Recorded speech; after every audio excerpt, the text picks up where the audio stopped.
Hello बच्चों, आप सभी का स्वागत है हमारे चैनल एनसीईआरटी ट्यूटोरियल में। और यहाँ पर आज हम पढ़ने वाले हैं क्लास 10th के सिविक्स के चैप्टर नंबर 7 को, जिसका कि नाम है आउटकम्स ऑफ डेमोक्रेसी। तो देखिए, अभी तक हमने क्लास 9th और क्लास 10th में डेमोक्रेसी के ऊपर बहुत सारे बातें की हैं कि डेमोक्रेसी क्या होता है, कैसे काम करता है, फेडरलिज्म क्या होता है, पावर शेयरिंग क्या होता है, यानी बहुत सारी बातें हमने डेमोक्रेसी के बारे में की। और एक तरीके से कहें तो हमने थ्योरी पूरी तरीके से पढ़ा कि डेमोक्रेसी के बारे में जितनी भी लिखित बातें हैं, डेमोक्रेसी क्यों अच्छा है, क्यों बेहतर है, क्या फीचर्स हैं, कैसे काम करता है, सभी चीजें पढ़ ली। अब ये जो चैप्टर है हमारा आउटकम्स ऑफ डेमोक्रेसी, ये एक तरीके से प्रैक्टिकलिटी की बात करता है कि जो हमने सारे फीचर्स की बात की डेमोक्रेसी के बारे में, यानी कि क्लास 10th के सारे चैप्टर्स, क्लास 9th के सारे चैप्टर्स जहां पर हमने डेमोक्रेसी की बात की है, क्या वो असल जिंदगी में अप्लाई होते हैं। जैसे कि पावर शेयरिंग की बात होती है, क्या वो सच में होता है, लोगों को अधिकार बराबर का मिलता है, लोगों को सभी चीजें फैसिलिटीज मिलती हैं डेमोक्रेसी में जिन फैसिलिटीज की बात होती है। तो यहां पर सबसे पहले हम एक तरीके से देख लेते हैं कि डेमोक्रेसी का आउटकम हम कैसे नापते हैं या फिर कैसे देखते हैं। तो उसमें सबसे पहले हमें समझना होगा कि कौन कौन से फॉर्म्स ऑफ गवर्नमेंट होते हैं। यानी कि डेमोक्रेसी तो एक क्या है, एक सरकार का एक रूप है जिसमें कि जनता अपने प्रतिनिधि को, यानी अपने लीडर को, अपने रूलर को खुद से चुनती है। तो उसके अलावा कौन कौन से तरीके हैं। सबसे पहला तो डेमोक्रेसी फॉर्म ऑफ गवर्नमेंट हो गया, जैसा कि हमारा इंडिया है, यूएसए है, जिसमें कि हम रहते हैं, इंडिया में रहते हैं, यूएसए में नहीं। उसके बाद देखिए मिलिट्री, कई इलाके या फिर कई देश होते हैं जहां पर मिलिट्री जो है वो टेक ओवर कर लेती है और खुद से शासन करने लगती है। जैसे हमारा पड़ोसी है पाकिस्तान, वहां पर कई बार ऐसा हुआ है कि जो डेमोक्रेटिक गवर्नमेंट है उसको हटाकर मिलिट्री ने अपना रूल वहां पर स्थापित कर दिया है। उसके बाद है मोनार्की, जहां पर राजा रूल करते हैं, जैसे सऊदी अरब है। उसके अलावा और भी देश हैं जहां पर मोनार्की रूल करती है। इसके अलावा दूसरे तरीके के फॉर्म ऑफ गवर्नमेंट हैं जो कि डेमोक्रेटिक नहीं है, जिसमें आपका आ जाएगा चाइना। चाइना में मिलिट्री रूल भी नहीं है, मोनार्की भी नहीं है, लेकिन वहां पर आपका डेमोक्रेसी नहीं है, बल्कि वहां पर वन पार्टी रूल है, कम्युनिस्ट पार्टी रूल है। तो उसको हम डेमोक्रेसी में नहीं रख सकते हैं। इसके बाद देखिए, ये तो हो गया फॉर्म ऑफ गवर्नमेंट। अब हमें समझना है कि इन सभी में से, यानी कि डेमोक्रेसी, मिलिट्री, मोनार्की या फिर कम्युनिस्ट पार्टी का रूल, इन सभी तरीके के फॉर्म ऑफ गवर्नमेंट में से डेमोक्रेसी बेटर क्यों है, आखिर डेमोक्रेसी अच्छा क्यों है, डेमोक्रेसी को हमें क्यों चुनना चाहिए, हम डेमोक्रेसी में रहते हैं तो इसके बारे में क्या ऐसी फीचर्स हैं जो कि दूसरे फॉर्म ऑफ गवर्नमेंट से बेटर हैं। अब देखिए, यहां पर अगर हम आगे बढ़ें तो डेमोक्रेसी जो है दूसरे फॉर्म ऑफ गवर्नमेंट जो है उससे बेटर क्यों है, तो उसमें कुछ पॉइंट्स हैं। ये आपको एग्जामिनेशन में भी ये पॉइंट पूछा जा सकता है। वैसे मैं क्वेश्चन आंसर्स के ऊपर, important question answer, previous question answer के ऊपर एक अलग से वीडियो करूंगा, तो आप उस वीडियो को देख लीजिएगा, हमारे चैनल को सब्सक्राइब कर लीजिए, तो वो आप कुछ दिन में आ जाएगा, तो आप उस वीडियो को देख लीजिएगा। सारे क्वेश्चन, सारे इंपॉर्टेंट पॉइंट्स आपको इस चैप्टर के एक जगह पर मिल जाएंगे एग्जाम पॉइंट ऑफ व्यू से। अब देखिए यहां पर क्या कह रहा है, प्रोमोट्स इक्वालिटी एमंग सिटीजन्स। अब देखिए, डेमोक्रेसी में बेसिक एक प्रिंसिपल है, वो ये है कि जनता जो है अपने रूलर को चुनती है। अब जनता में जितने भी लोग हैं उन सभी को बराबर का अधिकार दिया जाता है डेमोक्रेसी में, चाहे वो अरबपति हो, करोड़पति हो, या फिर प्रधानमंत्री हो, या गरीब आदमी हो, भिखमंगा हो, कुछ भी हो, वो बैंकरप्ट हो, कुछ भी हो, उसको बराबर का अधिकार है, यानी बराबर उसको राइट्स दिए गए हैं। आपको right of equality, right of education, इस तरीके से जो राइट आपको मिले हैं वो मुझे भी मिले हैं, प्रधानमंत्री को भी मिले हैं, या फिर कोई गरीब आदमी है, कोई अमीर आदमी है, सभी लोगों को मिले हैं। तो डेमोक्रेसी क्या करता है, लोगों के बीच में इक्वालिटी प्रमोट करता है। यह एक बहुत बड़ा एक फीचर है डेमोक्रेसी का। Improves the quality of decision making. अब देखिए, डेमोक्रेसी जो है इसमें डिसीजन मेकिंग का क्वालिटी काफी अच्छा होता है, यानी काफी अच्छी तरीके से डिसीजन लिया जाता है। इसका मतलब समझिए, मतलब कि यहां पर डिसीजन मेकिंग, कोई डिसीजन हो रहा है वो एकदम सोच समझ के, विचार करके, डिस्कशन करके तब लिया जाता है। जैसे मान लेते हैं कि कोई राजा का रूल है, कोई राजा को मन किया कि यहां पर रोड बनना चाहिए, उसने क्या किया, तुरंत ऑर्डर दिया, तुरंत रोड बनना शुरू हो गया।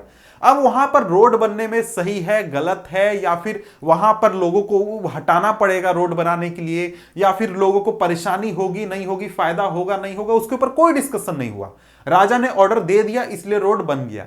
लेकिन जब हम डेमोक्रेसी में आते हैं तो डेमोक्रेसी में कोई भी डिसीजन लेना होता है तो हम क्या करते हैं, उसके ऊपर डिस्कशन करते हैं, विचार करते हैं, लोगों की बातों को सुनते हैं कि आखिर यहां पर अगर मैं रोड बना रहा हूं तो रोड बनाने के लिए कितने लोगों को यहां से हटाना पड़ेगा, लोगों को ज्यादा परेशानी तो नहीं होगी, परेशानी होगी तो लोगों के लाइफ को कैसे हम ठीक कर सकते हैं, या फिर उनको यहां से हटाकर कहीं और हम बसा सकते हैं या नहीं बसा सकते हैं। सभी चीजों के ऊपर डिस्कशन होता है। कुछ लोग होते हैं जो कि इस चीज का विरोध करेंगे क्योंकि उन्हें लगता है कि यह चीज गलत हो रही है। तो क्या होगा, फिर अंत में जाकर जब सभी लोग सहमत हो जाएंगे तब जाकर कोई डिसीजन लिया जाएगा, और इस तरीके से जो डिसीजन लिया जाएगा उसकी क्वालिटी बहुत ही अच्छी होगी और डिसीजन जो होगा वो सभी लोगों को एक्सेप्टेबल होगा। इसके बाद देखिए यहां है enhances the dignity of an individual. किसी भी एक व्यक्ति का, मैं आप कोई भी, उसका डिग्निटी यानी उसका सेल्फ रिस्पेक्ट बहुत ही इंपॉर्टेंट होता है। डेमोक्रेसी ये इंश्योर करता है कि हर एक व्यक्ति खुद के अंदर सेल्फ रिस्पेक्ट को महसूस करे, हर एक व्यक्ति के डिग्निटी को मेंटेन करके रखा जाए। जैसे कि मैं अगर यहां हूं तो मैं प्राउडली खड़ा होकर किसी को भी चैलेंज कर सकता हूं, किसी को भी कुछ भी कह सकता हूं। मेरे सामने प्रधानमंत्री हो या कोई भी हो, कोई मुझसे ऊपर नहीं है। सभी लोग क्या है, हमारे देश में इक्वल हैं, डेमोक्रेसी में इक्वल हैं। तो इस तरीके से हम सभी लोगों की डिग्निटी मेंटेन होती है। कहीं भी मुझे दबाया नहीं जा सकता है, मुझे जलील नहीं किया जा सकता है। अगर कोई करता है तो उसके खिलाफ केस हो सकता है, उसके खिलाफ हम कोर्ट में जा सकते हैं। तो यानी कि हम सभी लोगों की डिग्निटी डेमोक्रेसी मेंटेन करता है। अब इसके बाद provide a method to resolve conflict. देखिए डेमोक्रेसी में क्या होता है, डेमोक्रेसी में बातचीत किया जाता है। डेमोक्रेसी में जब आप बातचीत करेंगे तो कंफ्लिक्ट एक तो अराइज होगा नहीं, और होगा तो उसको भी हम बातचीत से सॉल्व कर सकते हैं। जैसे मान लीजिए सरकार ने कोई डिसीजन लिया, गलत डिसीजन हो गया, गलत डिसीजन हो गया, उसके बाद क्या होगा, लोग विरोध प्रदर्शन करेंगे, लोग आंदोलन करेंगे, सरकार बैठेगी, सरकार बैठकर फिर डिस्कशन करेगी क्या ये डिसीजन सही था नहीं सही था, आपकी क्या डिमांड है, क्या हम इस डिसीजन में चेंज करें नहीं चेंज करें। तो इस तरीके से जो डेमोक्रेसी है उसमें अगर कोई कंफ्लिक्ट हो जाता है, या तो सरकार और सरकार के बीच में, जनता सरकार के बीच में, किसी भी तरीके से, तो उसको हम रिजॉल्व कर सकते हैं। क्योंकि डेमोक्रेसी में डायलॉग का सिस्टम रखा गया है कि आप बातचीत करें, सभी लोगों से बातचीत करें, कोई भी हो, एक आम आदमी है या फिर कोई बड़ा आदमी है या फिर कोई भी है, उससे आपको बातचीत करना है। तो बातचीत करके आप कंफ्लिक्ट को रिजॉल्व कर सकते हैं। Allows room to correct mistakes. फिर से वही मैंने कहा, अभी जो मैंने एग्जांपल दिया था कि सरकार ने कोई गलत डिसीजन ले लिया। अब सरकार जो है उसने गलत डिसीजन ले लिया, लोगों का विरोध प्रदर्शन हुआ, या फिर लोगों ने बात कहा सरकार के सामने कि देखिए ये जो डिसीजन है ये गलत है, इसको आप चेंज कर दीजिए। सरकार ज्यादा कुछ नहीं करेगी, चेंज कर देगी अगर उसको लगता है कि ये डिसीजन गलत है। लेकिन मान लीजिए कोई एक ऐसा फॉर्म ऑफ गवर्नमेंट है जहां पर जनता को ये छूट ही नहीं है कि वो सरकार के सामने कुछ बात रख सके, जैसे कि कोई मिलिट्री का रूल है, कोई राजा का रूल है, या फिर कम्युनिस्ट पार्टी का रूल है, तो क्या आप वहां पर आप ये कह सकते हैं कि वहां पर आपने, सरकार ने कोई गलती की है और सरकार उस गलती को सुधार ले? नहीं कह पाइएगा, क्योंकि आप सरकार के सामने आवाज ही नहीं उठा सकते हैं, आपको उसकी आजादी नहीं दी गई है। तो ये चीज आप किसी दूसरे फॉर्म ऑफ गवर्नमेंट में आप नहीं कर सकते हैं। दूसरे फॉर्म ऑफ गवर्नमेंट में आप विरोध प्रदर्शन या फिर आंदोलन ये सभी चीजें नहीं कर सकते हैं। अब देखिए हमें समझना है कि क्या डेमोक्रेटिक गवर्नमेंट इतना अच्छा है जितना कि हम समझते हैं, सोचते हैं, जितना हमने बातचीत किया है। यानी कि रियलिटी में डेमोक्रेटिक गवर्नमेंट में कुछ फायदा है या फिर हवा हवाई हम लोग बात कर रहे हैं, कि रियलिटी में कुछ ऐसे चीजें हमें मिलती हैं डेमोक्रेसी में कि सिर्फ हमने कुछ पढ़ लिया, थ्योरी में पढ़ लिया, और प्रैक्टिकलिटी में कुछ होता नहीं है। तो इस चीज को हम समझते हैं। तो इसको एक अलग तरीके से आपसे क्वेश्चन भी पूछा जाता है, आपके एनसीईआरटी में भी क्वेश्चन मिल जाएगा। आप जब ये टॉपिक खोलिएगा, ये चैप्टर खोलिएगा, तो वहां पर क्या लिखा है कि क्या हम सिर्फ मोरल रीजन की वजह से डेमोक्रेसी को सपोर्ट करते हैं या फिर उसका कोई प्रूडेंशियल रीजन हमारे पास है। तो आप इस तरीके से यहां से क्वेश्चन आंसर को बनाकर लिख सकते हैं। अब देखिए यहां पर डेमोक्रेसी जो है उसको प्रिंसिपल में तो अच्छा हम कह सकते हैं या फिर हमें दिखता है, लेकिन जब प्रैक्टिस में बात आती है तो हमें लगता है कि डेमोक्रेसी जो है वो उतना अच्छा नहीं है जितना कि इसको होना चाहिए। उसका रीजन क्या है? रीजन है जब हम कंपेयर करते हैं, जब हम नॉन डेमोक्रेटिक गवर्नमेंट से कंपेयर करते हैं तब हमें लगता है कि नहीं, जो डेमोक्रेटिक गवर्नमेंट है उसने इतना अच्छा परफॉर्मेंस नहीं किया है।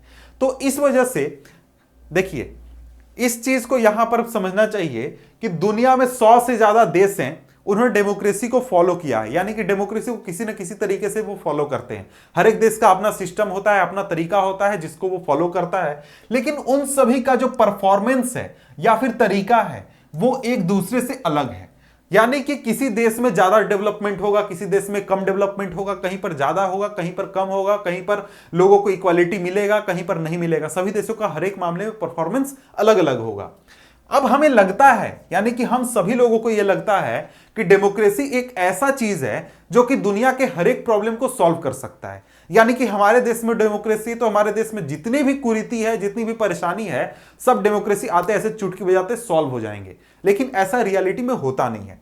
लेकिन देखिए, यहां पर प्रॉब्लम तब आता है कि जब हमारे कुछ एक्सपेक्टेशन पूरे नहीं होते हैं, तब हम लोग डेमोक्रेसी के आइडिया को ही खराब कहने लगते हैं कि नहीं नहीं, देखिए डेमोक्रेसी ही अच्छा नहीं है। यहां पर किसी राजा का रूल होता ना तो बहुत अच्छा डेवलपमेंट होता, कोई परेशानी दुनिया में नहीं होती, हम लोग सभी लोग सुखी रहते। यहां पर कम्युनिस्ट पार्टी का रूल होता ना तो हम लोग एकदम दुनिया के टॉप कंट्री बन जाते। ऐसी बात लोग करने लगते हैं जब लोगों के कुछ डिमांड पूरे नहीं होते हैं। लेकिन यहां पर हमें एक पॉइंट समझना चाहिए कि डेमोक्रेसी की हम बात कर रहे हैं, तो डेमोक्रेसी आखिर है क्या? डेमोक्रेसी कुछ नहीं है। डेमोक्रेसी एक फॉर्म ऑफ गवर्नमेंट है, यानी सरकार का एक रूप है। और हमें, यानी कि जो नागरिक हैं, जो सिटीजन हैं, जो हम देश में रहते हैं, इन सभी को इस डेमोक्रेसी का फायदा उठाना चाहिए ताकि हम ऐसी चीजों को अचीव कर सके जो कि हम अचीव करना चाहते हैं। यानी कि हम लोगों को इक्वालिटी चाहिए, तो इक्वालिटी हम लोगों को लाना है। डेमोक्रेसी आने से इक्वालिटी नहीं आ जाएगा। डेमोक्रेसी एक फॉर्म ऑफ गवर्नमेंट है जिसमें कि हम आवाज उठा सकते हैं, बात कर सकते हैं।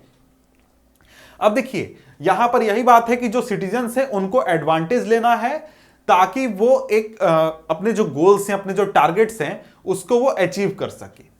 अब देखिए, यहां पर बात आता है कि नॉन डेमोक्रेटिक जो गवर्नमेंट्स हैं उन्होंने अच्छा क्यों परफॉर्म किया है। अभी मैंने कहा कि देखिए, नॉन डेमोक्रेटिक गवर्नमेंट्स ने अच्छा परफॉर्म किया है, डेमोक्रेटिक ने उतना अच्छा परफॉर्म नहीं किया है। तो ऐसा क्यों है? उसका रीजन ये है कि देखिए, जो नॉन डेमोक्रेटिक गवर्नमेंट होते हैं उनको मेजोरिटी या फिर पब्लिक ओपिनियन या फिर एक तरीके से लोगों की सहमति जैसी चीजों का कोई प्रॉब्लम नहीं होता है। जैसे हमने अभी बात किया कि डेमोक्रेसी में डिस्कशन होता है, पक्ष विपक्ष, सरकार, जनता, सभी लोगों के बीच में किसी भी आइडिया को पहले बातचीत किया जाता है, डिस्कशन किया जाता है कि देखिए ये चीज सही है, गलत है, क्या हो रहा है, नहीं हो रहा है, होना चाहिए, नहीं होना चाहिए, क्या करना चाहिए, सभी चीजें डिस्कशन होती हैं। तब जाकर कोई भी चीज इंप्लीमेंट किया जाता है या फिर कोई भी चीज किया जाता है। लेकिन जो नॉन डेमोक्रेटिक गवर्नमेंट होते हैं वहां पर इन चीजों की प्रॉब्लम नहीं होती है। जैसे आप एग्जांपल बगल का चाइना ले सकते हैं, वहां पर आप देखते होंगे कि बहुत ही फास्ट डेवलपमेंट हो रहा है, बहुत ही जल्दी जल्दी चीजें की जा रही हैं। तुरंत सरकार ऑर्डर करता है, 1 साल में कोई भी पुल बन जाता है, कहीं पर कुछ भी हो जाता है। तो वो वहां का सिस्टम अलग है। वहां पर सरकार अपनी मर्जी से कुछ भी ऑर्डर दे सकती है, सरकार के हाथ में सारे पावर्स हैं। तो वहां पर सरकार को, यानी कि जो चाइना की सरकार है, उसको पब्लिक ओपिनियन या फिर पब्लिक मेजोरिटी या फिर लोगों की सहमति, इन सभी चीजों का टेंशन नहीं है। उन लोग जो चाहेंगे तुरंत कर सकते हैं, तुरंत इंप्लीमेंट कर सकते हैं। इस वजह से वहां पर डिसीजन मेकिंग फास्ट होता है और वहां पर जो डेवलपमेंट है वो हमें ज्यादा देखने को मिलता है। अब देखिए, डेमोक्रेटिक गवर्नमेंट जो है उनको ज्यादा समय लगता है किसी भी डिसीजन को लेने में। इस वजह से डेमोक्रेटिक गवर्नमेंट, हम एक तरीके से कह सकते हैं कि जो नॉन डेमोक्रेटिक गवर्नमेंट हैं उनके कंपैरिजन में स्लो गवर्नमेंट होती है। देखिए, democratic government take more time to follow procedures, यानी कि जो संविधान में प्रोसीजर बनाए गए हैं कि आपको सरकार है तो आप पार्लियामेंट में बात कीजिएगा, आप जाकर जनता से डिस्कशन कीजिएगा, जहां पर आपको पुल बनाना है, रोड बनाना है, वहां पर लोगों को मुआवजा दीजिएगा, लोगों को सहमति लीजिएगा। आप जिस इलाके में प्लांट बैठाना चाहते हैं, फैक्ट्री बैठाना चाहते हैं, वहां पर लोगों की सहमति होनी चाहिए। सभी प्रोसीजर्स को फॉलो किया जाएगा, तब जाकर किसी भी डिसीजन पर डेमोक्रेटिक गवर्नमेंट आती है।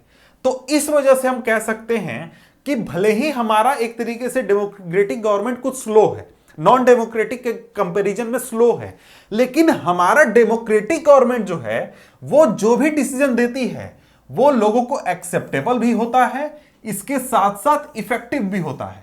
यानी कि ऐसा नहीं कि हवा हवाई कोई भी डिसीजन दे दिया और लोग जो है वो आंदोलन कर रहे हैं, विरोध कर रहे हैं, मारपीट कर रहे हैं कि नहीं नहीं ये गलत डिसीजन हो गया, ऐसा नहीं है। यहां पर मैक्सिमम डिसीजन जो होते हैं, मैक्सिमम का 99.9% डिसीजन जो होते हैं वो लोगों को एक्सेप्टेबल होते हैं। अब देखिए यहां पर एक और क्वेश्चन उठता है कि जो डेमोक्रेटिक गवर्नमेंट है क्या वो इफेक्टिव है, ये एक क्वेश्चन उठता है जो कि एग्जामिनेशन में आपसे पूछा जा सकता है। तो वहां पर आप लिख सकते हैं कि देखिए रियलिटी में कुछ स्लो है कंपैरिजन में नॉन डेमोक्रेटिक गवर्नमेंट के कंपैरिजन में, लेकिन उसके मुकाबले हमें और भी ज्यादा फीचर्स या फिर फायदे मिल रहे हैं डेमोक्रेटिक गवर्नमेंट के, जो कि एक तरीके से हमारे लिए ज्यादा इंपॉर्टेंट है। क्या फायदे मिल रहे हैं कि यहां पर प्रोसीजर्स को फॉलो किया जा सकता है, जो गवर्नमेंट होता है वो अकाउंटेबल होता है, जनता के प्रति अकाउंटेबल होता है, डेमोक्रेटिक गवर्नमेंट रिस्पॉन्सिव होता है और लोगों के एक्सपेक्टेशन या फिर नीड को पूरा करने के लिए रिस्पॉन्स हमेशा करते रहता है। इसके साथ ही डिसीजन मेकिंग डेमोक्रेसी में नॉन, ये तो ऊपर ही लिखा हुआ था, डेमोक्रेटिक गवर्नमेंट में ट्रांसपेरेंसी होता है। ट्रांसपेरेंसी कैसे होता है, फॉर एग्जाम्पल जैसे आरटीआई है, तो आरटीआई में क्या होता है कि आप जाइएगा कोई भी डिसीजन के ऊपर चेक कर सकते हैं ये डिसीजन किसने लिया, कब लिया गया था, कि इसके ऊपर क्या सरकार कर रही है नहीं कर रही है, आप कोई भी जानकारी चेक कर सकते हैं। तो वो एक तरीके से ट्रांसपेरेंसी होता है। अब यहां पर एक फोटो है जो कि आपके एनसीईआरटी बुक में दिया गया है। यहां पर देखिए डेमोक्रेसी बैठा हुआ है, उसके ऊपर बहुत सारे डिमांड फेंके जा रहे हैं कि हमें क्या चाहिए, हमें सेपरेट स्टेट चाहिए, हमें पुलिस के खिलाफ आंदोलन कर रहा है, हमें ज्यादा डीए चाहिए, हमें स्टूडेंट के डिमांड पूरे किए जाए, ये सभी चीजें किए जाए। तो इससे आपको क्या समझ में आ रहा है, इससे समझ में आ रहा है कि देखिए जो डेमोक्रेसी है उसमें हमें बहुत सारी छूट मिली हुई है। उसमें एक छूट क्या है कि हम सरकार के सामने बातें रख सकते हैं, सरकार के सामने डिमांड रख सकते हैं। डेमोक्रेसी में हमें इस तरीके की छूट है।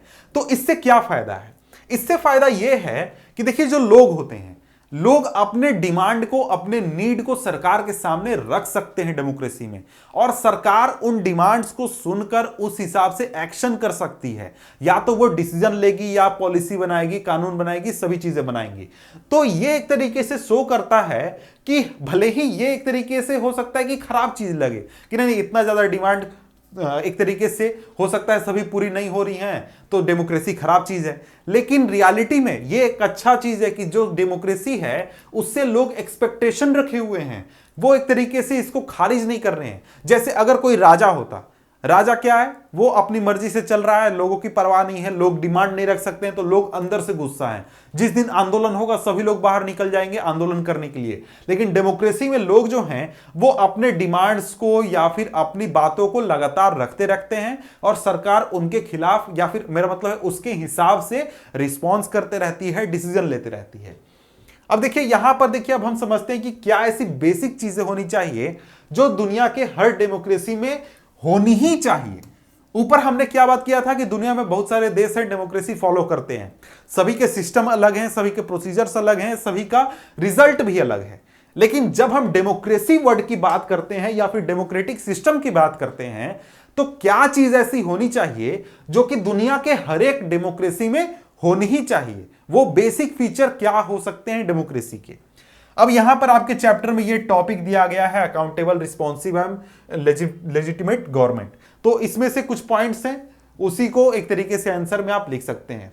सबसे पहला तो लेजिटिमेट गवर्नमेंट है कि यहां पर देखिए जो गवर्नमेंट चुना जाता है वो एक तरीके से जनता द्वारा रेगुलर, फ्री और फेयर इलेक्शन द्वारा चुना जाता है। यानी यहां जो रूलर बैठा है, जो हमारे ऊपर शासन करेगा, वो हमारा रूलर है, हमने उसे चुनकर वहां बैठाया है। ऐसा नहीं है कि कोई अपनी मर्जी से या कोई धांधली करके कुछ ऐसी चीजें करके आकर बैठ गया है, ऐसी बात नहीं है। वो हमने उस सरकार को वहां पर बैठाया है पावर में, वो हमारे लिए काम कर रहा है। वो एक तरीके से सच्चा गवर्नमेंट है, या फिर एक तरीके से हम कह सकते हैं हमारे द्वारा बनाया हुआ सच्चा गवर्नमेंट है, हम कह सकते हैं। इसके बाद यहां पर जो भी कानून बनता है वो प्रोसीजर्स को फॉलो करके बनता है। यानी कि उस प्रोसीजर्स में क्या होगा, जैसे डिस्कशन होगा या फिर डिबेट होंगे, जनता उसके ऊपर राय देगी, जनता को नहीं पसंद आएगा तो वो विरोध भी करेगी। तो इस तरीके से काफी प्रोसीजर्स होते हैं जिसको कि जनता द्वारा एक तरीके से मेरा मतलब है डेमोक्रेसी द्वारा फॉलो किया जाता है। अब देखिए ये चार्ट आपके बुक में है, ये चार्ट क्या बताता है, ये चार्ट बताता है कि हमारा जो साउथ एशिया है यानी कि जो इंडियन सब कॉन्टिनेंट है, यहां पर जो लोग हैं, कितने लोग डेमोक्रेसी को प्रेफर करते हैं, कितने लोग मिलिट्री रूल को प्रेफर करते हैं, या फिर कितने लोग और दूसरे सिस्टम को प्रेफर करते हैं, या फिर कितने लोगों को अंतर नहीं है। तो यहां पर देखिएगा तो इस पूरे रीजन में आप देखिएगा ज्यादातर लोग जो हैं वो डेमोक्रेसी को प्रेफर करते हैं। 70%, 70%, 62, 37, 71, एक पाकिस्तान हमारा एक्सेप्शन है, उसको छोड़ दीजिए। तो इस तरीके से देख सकते हैं कि जो जनता है वो डेमोक्रेसी में विश्वास रखती है। डेमोक्रेसी में विश्वास क्या रखती है कि डेमोक्रेसी एक अच्छा फॉर्म ऑफ गवर्नमेंट है, डेमोक्रेसी जो है वो एक तरीके से होना चाहिए हमारे देश में, ऐसा लोगों का डिमांड है। अब देखिए यहां पर जो डेमोक्रेसी है वो अकाउंटेबल गवर्नमेंट भी बनाती है। अकाउंटेबल गवर्नमेंट क्या होता है? अकाउंटेबल गवर्नमेंट कहने का मतलब यह है कि जो जनता है वो उनके पास तो एक तरीके से पावर है कि वो अपने लीडर्स को चुन सकती है, अपने रूलर्स को चुन सकती है इलेक्टोरल प्रोसेस के जरिए। यानी कि मालिक कौन हो गया सरकार का? जनता हो गई। जनता जिसको चाहेगी उसको पावर में बैठाएगी। अब इसके बाद क्या होगा कि ये जो लीडर्स होंगे, ये लीडर्स क्या करेंगे? सरकार बनाएंगे और डिसीजन मेकिंग में पार्टिसिपेट करेंगे और पूरे प्रोसेस को कंप्लीट करेंगे जनता के बदले में। अब यहां पर समझिए कि जनता के बदले में कहने का क्या मतलब है। इसका मतलब यह है कि देखिए जो भी है आदमी रूलर बैठा हुआ है सरकार में, वो ऐसा नहीं है कि अपनी मर्जी से वहां पर शासन कर रहा है या फिर अपने हिसाब से शासन चलाने के लिए बैठा हुआ है, नहीं, बल्कि वो मेरी मर्जी के हिसाब से वहां पर शासन चलाने के लिए बैठा हुआ है। यानी कि मेरे पास इतना टाइम नहीं है कि मैं जाकर सरकार में बैठूंगा और काम करूं, बल्कि उसके वजह से मैंने किसी को वहां पर भेज दिया कि तुम जाकर वहां काम देखो और वहां पर काम चलाओ। यानी कि जनता के बदले में रूलर वहां पर शासन कर रहा है। इसके बाद जो सरकार है वो ट्रांसपेरेंसी फॉलो करती है, यानी कि जनता को जो भी जानकारी चाहिए, जो भी डिसीजन है वो सही है, गलत है, सही लिया गया है, गलत लिया गया है, इन सभी चीजों को जनता चेक कर सकती है प्रोसीजर्स के जरिए। उसके कई तरीके, जैसे आरटीआई हमारे देश में एग्जांपल है, और भी तरीके जिसके जरिए आप चेक कर सकते हैं। अब इसके बाद नेक्स्ट क्या है? Responsive government. अब देखिए रिस्पॉन्सिव गवर्नमेंट कहने का क्या मतलब है। अब देखिए जो डेमोक्रेटिक गवर्नमेंट होती है वो जनता द्वारा चुनी जाती है और जनता के प्रति वो रिस्पॉन्सिबल होती है और पार्लियामेंट के प्रति रिस्पॉन्सिबल होती है। यानी जो सरकार चुनी गई है वो ऐसा नहीं है कि अपनी मर्जी से अपना मन का मालिक है और अपनी मर्जी से कुछ भी करेगी, ऐसा नहीं है। वो उसको आकर हर 5 साल में जनता को जवाब देना होता है। इसके साथ ही हर एक डिसीजन के ऊपर पार्लियामेंट को या फिर असेंबली को जवाब देना होता है। तो इस तरीके से जो यहां पर गवर्नमेंट होती है, जो सरकार बनती है डेमोक्रेसी में, वो जवाबदेह होती है जनता के प्रति और उसके साथ ही पार्लियामेंट के प्रति। और देखिए जो गवर्नमेंट होती है वो जनता का वेलफेयर प्रमोट करती है और जितने भी नीड्स और एक्सपेक्टेशन होते हैं जनता के, उसको वो पूरा करने की कोशिश करती है या फिर उसके लिए काम करती है। यानी ऐसा है कि जो भी काम करेगी जनता, मेरा मतलब है सरकार, वो जनता के डिमांड के हिसाब से करेगी। ऐसा नहीं कि अपनी धुन में कहीं पर कुछ भी करने का मन कर रहा है, कहीं पर युद्ध लड़ने का मन कर दिया तो युद्ध लड़ दिया, यहां पर कहीं पर कुछ भी करने का मन कर दिया, ऐसा नहीं है। जनता क्या क्या डिमांड है उस हिसाब से ये सारे लोग काम करते हैं। अब जैसे पार्टियां चुनाव लड़ती हैं, चुनाव जब भी होता है तो आप देखते हैं कि जो पार्टियां हैं वो मैनिफेस्टो लाती हैं कि हम सरकार में आएंगे तो ये करेंगे, हम सरकार में आएंगे तो ये करेंगे, हम सरकार में आएंगे तो 2 पुल बनवा देंगे, हम आएंगे तो 4 पुल बनवा देंगे। तो इस तरीके से बातें करती हैं। तो वो क्या है? वो एक तरीके से बताती हैं जनता को कि हम सरकार में आने के बाद क्या करेंगे। अब जनता फिर डिसाइड करती है कि किसको हम सरकार में लाएंगे। अब जिसको भी जनता सरकार में लाएगी वो अपने किए गए वादे के हिसाब से जनता के लिए काम करेगी, क्योंकि जनता ने उसके किए गए वादे को अप्रूव किया है। तो ये एक तरीके से होता है रिस्पॉन्सिव गवर्नमेंट। इसके बाद देखिए और भी चीजें हैं। Regular, free and fair election होना चाहिए डेमोक्रेसी में, वो तो हमारे यहां होता ही है। दुनिया के ज्यादातर आप डेमोक्रेसी में देखिएगा रेगुलर, फ्री और फेयर इलेक्शन होता है।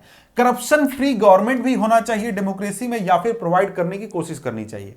लेकिन देखिए ये एक ऐसा टॉपिक है जिसमें कि आप देख सकते हैं कि जो डेमोक्रेसीज हैं, दुनिया के बहुत सारे डेमोक्रेसीज, ये इस मामले में फेल कर जाते हैं। अब फेल करने का ऐसा मतलब नहीं है कि कंप्लीटली करप्ट है सिस्टम, लेकिन करप्शन के बहुत सारे केसेस या फिर बहुत सारे मामले हमें देखने को मिलते हैं। लेकिन यहां पर एक और चीज आपको समझना चाहिए कि ये तो हम कह रहे हैं कि डेमोक्रेसी में करप्शन है, लेकिन इसका यह मतलब नहीं है कि जो नॉन डेमोक्रेटिक गवर्नमेंट हैं, जहां पर राजा का रूल है, कम्युनिस्ट पार्टी का रूल है या फिर किसी और तरीके का रूल है, वहां पर करप्शन नहीं होता है। उसका कोई प्रूफ नहीं है। यानी कि यहां पर करप्शन तो है, लेकिन उस लेवल का नहीं है कि हम कह सकते हैं कि डेमोक्रेसी बिल्कुल खराब चीज है। थोड़ा मोड़ा करप्शन होता है, उसके बहुत सारे केसेस भी होते हैं, बहुत सारे सुधार के लिए काम भी किए जाते हैं, लेकिन यह एक तरीके से डेमोक्रेसी से डिमांड किया जाता है या फिर एक्सपेक्ट किया जाता है कि करप्शन फ्री गवर्नमेंट हमें प्रोवाइड किया जाए। इसके साथ ही open public debate on major policies, यानी कि सरकार जब भी कोई बहुत बड़ा पॉलिसी चेंज करने की कोशिश करती है या फिर करती है, तो उसको पहले पार्लियामेंट में रखा जाता है, पार्लियामेंट उसके ऊपर डिस्कशन करता है। फिर उसके बाद आप देखते होंगे कि जो न्यूज चैनल्स हैं उसके अंदर डिबेट्स चलते हैं, बातचीत चलती है कि क्या किया जाए, क्या नहीं किया जाए, क्या सही है, क्या गलत है, सरकार गलत कर रही है, सही कर रही है, सभी चीजों के ऊपर बातचीत किया जाता है। इसके बाद यहां पर है सिटीजन्स राइट टू इंफॉर्मेशन, यानी कि जनता को जानकारी का अधिकार बहुत सारी चीजों में। तो इस मामले में भी जो सरकार है वो कई बार फेल कर जाती है, कई सरकारें, दुनिया की बहुत सारी सरकारें फेल कर जाती है। ये इमेज इस चीज को समझा दे रही होगी, क्योंकि देखिए सरकार यहां पर बैठी है, सरकार आपके बारे में बहुत सारी चीजें जानती है, लेकिन आप सरकार के बारे में बहुत सारी चीजें नहीं जानते हैं। सरकार क्या कर रही है, कौन सा डिसीजन लेगी, कब लेगी, या फिर क्यों लिया गया कोई भी डिसीजन, आपको बहुत ज्यादा डिटेल में जानकारी नहीं है और जानकारी निकालना बहुत मुश्किल होता है। बहुत बार जानकारी को छुपा कर रखा जाता है, तो इस मामले में डेमोक्रेसी का भी परफॉर्मेंस उतना अच्छा नहीं है। इसके बाद आता है topic economic growth and development. तो देखिए अभी तक तो हमने एक तरीके से पॉलिटिकल बात की कि जो समाज है उस हिसाब से डेमोक्रेसी क्या काम करती है, लोगों को डिग्निटी प्रोवाइड करती है, इक्वालिटी प्रोवाइड करती है, इसके साथ ही लोगों को एक तरीके से रिस्पॉन्सिव गवर्नमेंट देती है, लेजिटिमेट गवर्नमेंट देती है, अकाउंटेबल गवर्नमेंट देती है, फ्री एंड फेयर इलेक्शन होते हैं। तो इन सभी चीजों के डिमांड को देखते हुए जो डेमोक्रेसी है उससे यह भी डिमांड किया जाएगा कि आप हमारे देश का डेवलपमेंट कीजिए, यानी कि आप हमारे देश पर शासन कर रहे हैं तो हमारे देश का विकास कीजिए, कि हमारे देश में डेवलपमेंट हो, हमारे देश में लोगों को नौकरियां मिले, हमारे देश का विकास हो, यह डिमांड किया जाएगा। लेकिन जब आप रियलिटी में देखिएगा तो डेमोक्रेसी का जो परफॉर्मेंस है वो इस मामले में उतना अच्छा नहीं रहा है जितना कि नॉन डेमोक्रेटिक गवर्नमेंट का रहा है। जो 1950 का पीरियड है, 1950 से 2000 के बीच में आप देखिएगा जितने भी डिक्टेटरशिप्स थे उनका जो ग्रोथ था, इकोनॉमिक ग्रोथ, वो काफी ज्यादा था, काफी ज्यादा नहीं, ज्यादा था हमारे जो डेमोक्रेटिक गवर्नमेंट थे उनके कंपैरिजन में। अब देखिए यहां पर जो डेमोक्रेटिक गवर्नमेंट या फिर जो नॉन डेमोक्रेटिक गवर्नमेंट के डेवलपमेंट की बात कर रहे हैं, तो डेवलपमेंट बहुत सारी चीजों के ऊपर डिपेंड करता है। ऐसा नहीं है कि सिर्फ आपने नॉन डेमोक्रेटिक गवर्नमेंट बना दिया तो डेवलपमेंट हो जाएगा या फिर डेमोक्रेटिक बना दिया तो डेवलपमेंट नहीं होगा, ऐसा कोई बात नहीं है। बहुत सारे फैक्टर्स हैं जिसके ऊपर दुनिया के किसी भी देश का डेवलपमेंट डिपेंड करता है।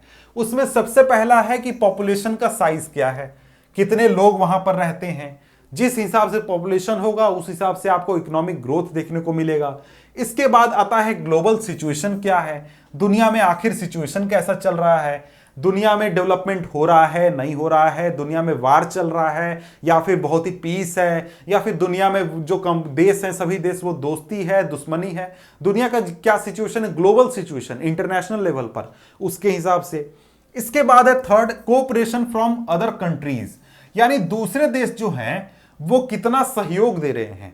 अब देखिए इंडिया या फिर चाइना की बात करें तो इंडिया में अभी आप देखिएगा कि अभी का सिचुएशन ऐसा है कि दुनिया के बहुत सारे देशों से सहयोग मिल रहा है, तो हम देख सकते हैं कि डेवलपमेंट काफी ज्यादा हो रहा है, विकास काफी ज्यादा हो रहा है।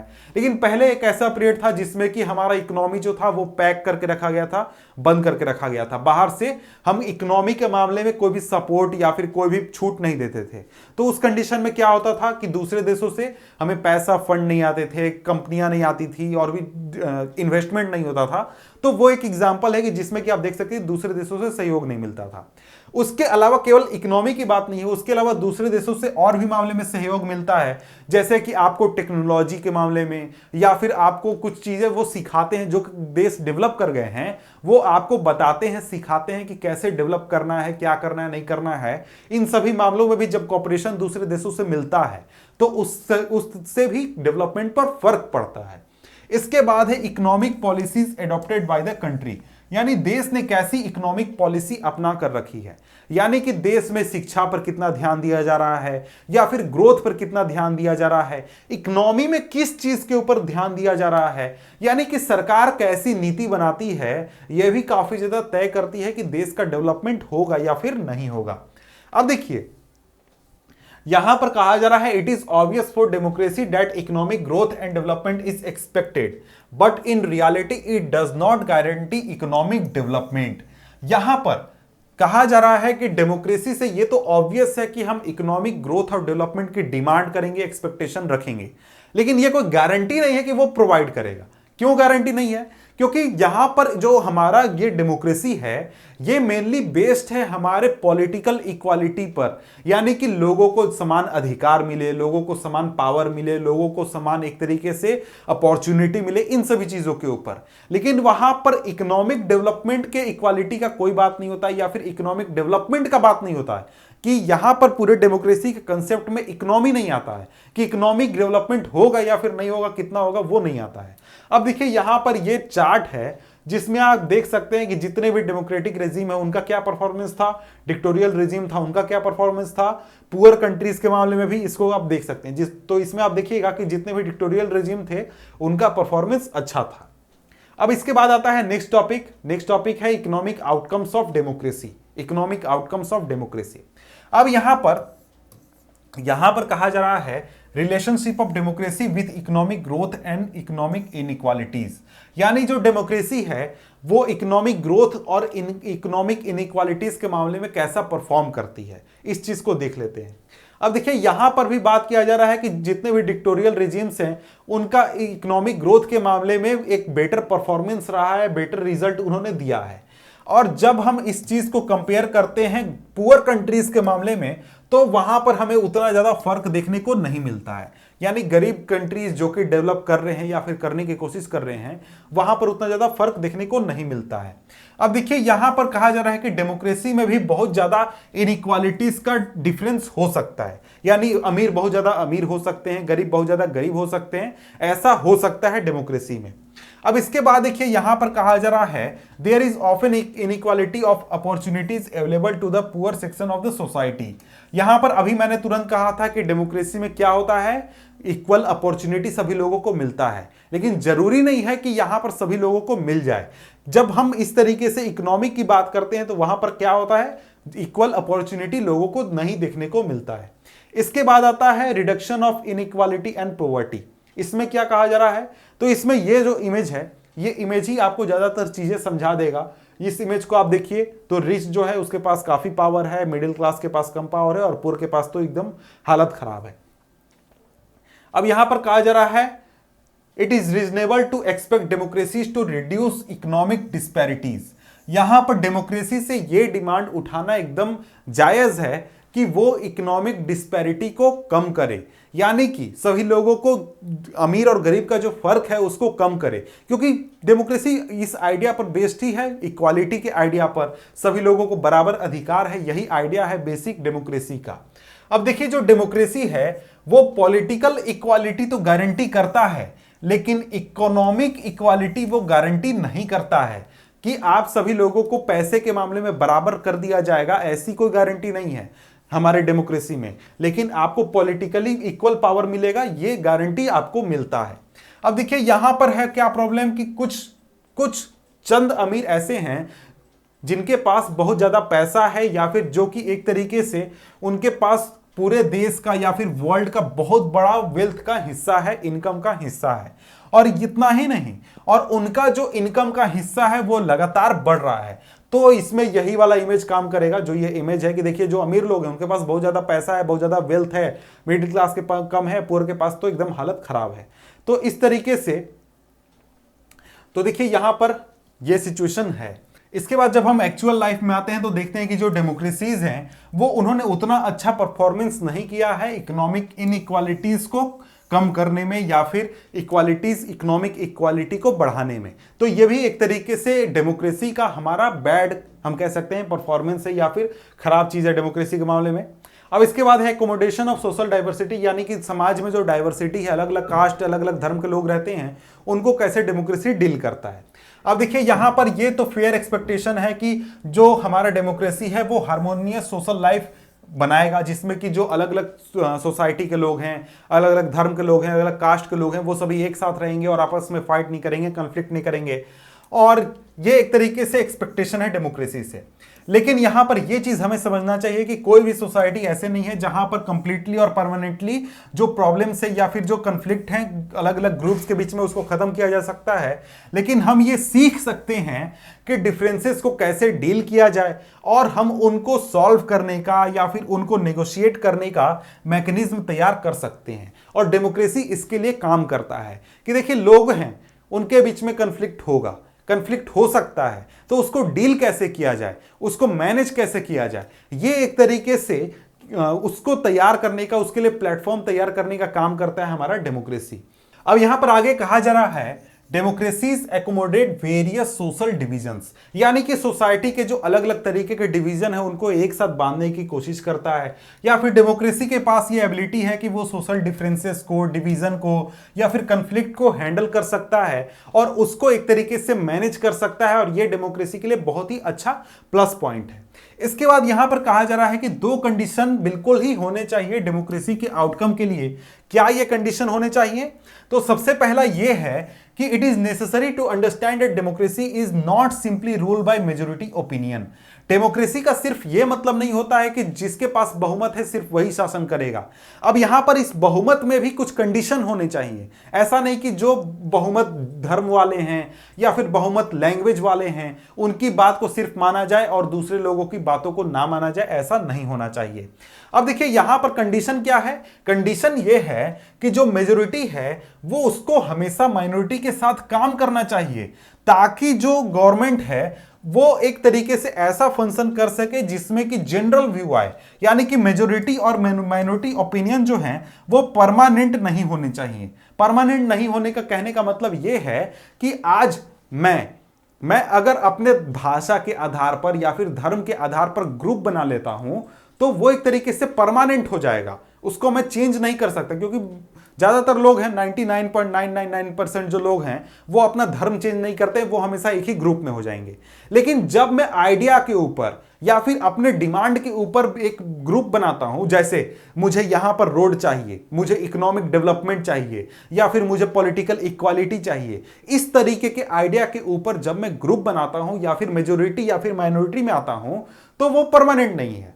वो परमानेंट नहीं है। कल मैं इसको वोट दूंगा, कल मैं बीजेपी को वोट दूंगा, हो सकता है परसों में जाकर कांग्रेस को वोट दे दूं या फिर उसके अगले दिन जाकर बीएसपी को वोट दे दूं। वो एक तरीके से ऐसी आइडियोलॉजी या फिर ऐसा आपका थिंकिंग होना चाहिए जो कि आपका परमानेंट नहीं हो, जिसमें आप कहीं पर बंधे हुए ना हो। तो इसके बाद आगे कहा जा रहा है it is also necessary that rule by the majority does not become rule by majority community in terms of religion, race, linguistic group. यानी कि जब हम मेजोरिटी के रूल की बात करते हैं तो उसका मतलब यह नहीं होना चाहिए कि मेजोरिटी कम्युनिटी का रूल हो जाए। यानी कि जो ज्यादा संख्या वाले धर्म हैं या फिर ज्यादा संख्या वाले भाषा वाले लोग हैं या फिर एक रेस वाले लोग हैं, रेस यानी वंश जो होता है उसकी बात यहां पर रेस आप समझ गए होंगे, हिंदी में सही वर्ड मुझे इसका नहीं मिल रहा है। रूल बाय मेजोरिटी का सिंपल मतलब यह होता है कि हर एक डिसीजन या फिर हर एक इलेक्शन के मामले में जो हर एक व्यक्ति है या फिर अलग अलग व्यक्ति है वो या तो मेजोरिटी में हो सकता है या फिर माइनॉरिटी में हो सकता है। यानी कि इस बार मैंने चुनाव में जाकर किसी को वोट दिया तो मैं मेजोरिटी के हिस्से में था, अगले बार मैं जाकर वोट दूंगा तो माइनॉरिटी के हिस्से में हो सकता हूं। यानी कि किसी भी व्यक्ति के पास ये ऑप्शन रहे कि वो माइनॉरिटी या फिर मेजोरिटी का वो हिस्सा रहे। अगर ऐसी कंडीशन है तब हम रियलिटी में कह सकते हैं कि जो यहां पर डेमोक्रेसी का आउटकम है वो सही है। इसके बाद यहां पर कहा जा रहा है कि जब एक जो different kind of democratic politics है उसमें क्या क्या प्रभाव हो सकता है। जब अलग अलग कम्युनिटी के लोग एक साथ मिलकर काम करते हैं तो उसका अलग प्रभाव होता है, यानी अलग अलग कम्युनिटी के जब लोग आपस में फाइट करते हैं तो उसका प्रभाव हो सकता है।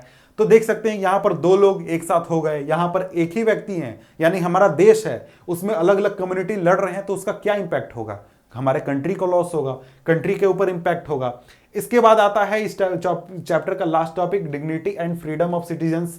अब देखिए यहां पर डेमोक्रेसी से जो चीजें हम एक्सपेक्ट कर सकते हैं पॉलिटिक्स के मामले में, पॉलिटिकल इक्वालिटी के मामले में, कि देखिए डेमोक्रेसी जो है इक्वालिटी प्रमोट करता है सिटीजन्स के बीच में, कास्ट बेस्ड इनइक्वालिटी को रिमूव करता है, डिग्निटी और फ्रीडम ऑफ किसी भी व्यक्ति का प्रमोट करता है। और देखिए डेमोक्रेसी जो है वो बेटर फॉर्म ऑफ गवर्नमेंट है किसी भी दूसरे फॉर्म ऑफ गवर्नमेंट के कंपैरिजन में, जहां पर कि डिग्निटी और फ्रीडम को प्रमोट किया जाता है किसी भी व्यक्ति के लिए, और इसको अलग अलग तरीके से या फिर अलग अलग लेवल पर अचीव किया गया है।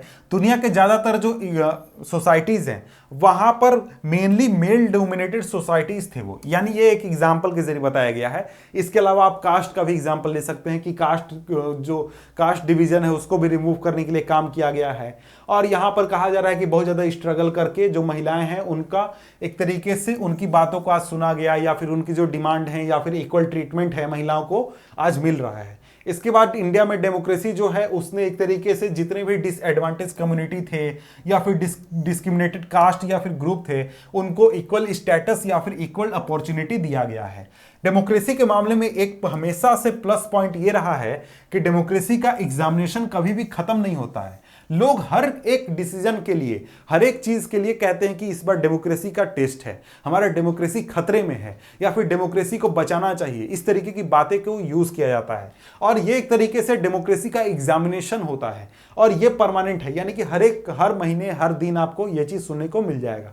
और देखिए जैसे जैसे लोगों को बेनिफिट मिलते जाता है डेमोक्रेसी से, लोग और ज्यादा बेनिफिट की डिमांड करते हैं और डेमोक्रेसी को और भी बेटर बनाना चाहते हैं। तो यह भी अच्छा चीज है कि लोग डेमोक्रेसी से ज्यादा डिमांड कर रहे हैं। इसके बाद नेक्स्ट टॉपिक है कि देखिए ज्यादातर जो इंडिविजुअल्स हैं वो ये बिलीव करते हैं कि उनका वोट डिफरेंस लाता है और उनका वोट काफी इंपॉर्टेंट है, और ये विश्वास भी है डेमोक्रेसी के लिए काफी अच्छा है।